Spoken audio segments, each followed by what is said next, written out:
Trevor? Where's that window? Is it just under? You show it to me. You probably boys are like, Oh, yeah, sure. He just wanted to hold it. keep in a bit, Bob. Thank you. Okay, welcome. This is the South Gate Bridge. Now, this is most likely the oldest bridge in the city. The reason for that is because the river's a little thinner here on the south side than it is on the north side. Now, as you know, where we were just coming from the Grand Parade, that was water when this was first built.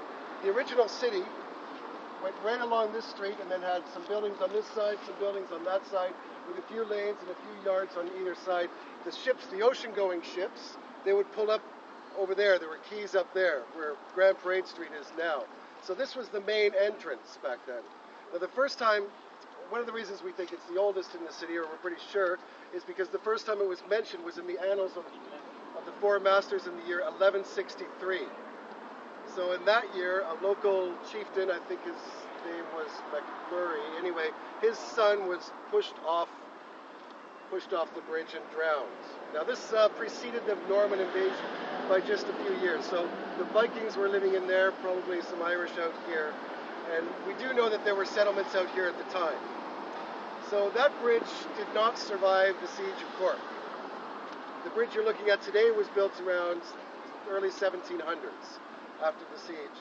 And when it was built, it was built around the same time, not too long after Elizabeth Fort started going up.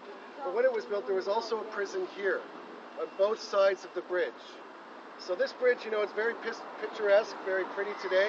You might want to go and take a nice picture on it then. If you were walking across this bridge 200 or 300 years ago, it might not be so pretty. For example, on those walls there, you might have seen the heads, the severed heads of spiked rebels or traitors or whomever fell out of favor with the local authorities, rotting for sometimes up to 20 years. Just depends how long it would take to go. An even more gruesome architectural artifact is under the bridge. You can't exactly see it from here, but it's the third arc.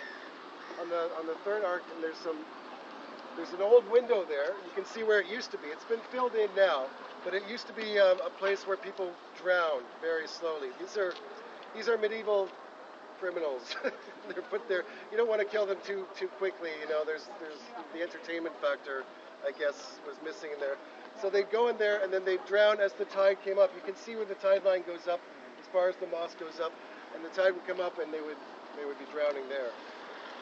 Today it's, as you can see, a very beautiful bridge, nice and picturesque, but try to take yourself back to those times as it was the main entrance into the city, which was the main thoroughfare at the time. And I suggest you maybe take a picture there now and enjoy what we can do with it today. Yay. Can I take a photo of you?